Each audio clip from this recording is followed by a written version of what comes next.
നിങ്ങളുടെ ചിന്തകളാണ് നിങ്ങളുടെ പ്രവൃത്തികൾ. നിങ്ങളുടെ പ്രവൃത്തികളാണ് നിങ്ങളുടെ വിജയവും പരാജയവും നിശ്ചയിക്കുന്നത്. മനസ്സിലായോ? ഇതുപോലെ തന്നെയാണ് ജീവിതത്തിലെ എല്ലാ കാര്യങ്ങളും. ജീവിതത്തിൽ നമുക്ക് ലഭിച്ചിട്ടുള്ള എല്ലാ അനുഗ്രഹങ്ങൾക്കും എന്നു മുതലാണോ നാം നന്ദി പറഞ്ഞു തുടങ്ങുന്നത്?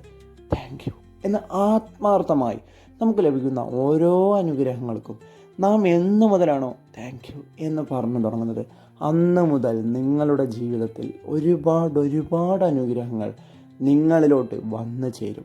ഈ വാക്കുകൾ ഞാൻ നിങ്ങൾക്ക് ഉറപ്പു തരുന്നു.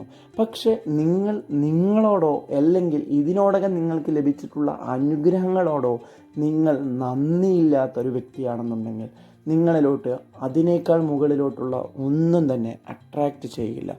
അതായത് നിങ്ങൾക്ക് ലഭിച്ചിട്ടുള്ള വിജയം, നിങ്ങൾ നേടിയിട്ടുള്ള ഇതിനോടകം കരസ്ഥമാക്കിയിട്ടുള്ള ഏതൊരു സമ്മാനവും വിജയവും അതിന് നിങ്ങൾ ഇതിനോടകം നന്ദി പറയുവാൻ തയ്യാറാവുന്നില്ലെങ്കിൽ അതിനേക്കാൾ മുകളിലോട്ട് നിങ്ങളെ എത്തിക്കുകയില്ല. കാരണം നിങ്ങളുടെ ചിന്തകൾ പോലും പഴയതിൽ അടിഞ്ഞുകൂടി കിടക്കുകയാണ്. അതിനാൽ ചിന്തകൾ മാറ്റി പുതിയ തലങ്ങളിലോട്ട് ചിന്തകൾ എത്തിക്കുക.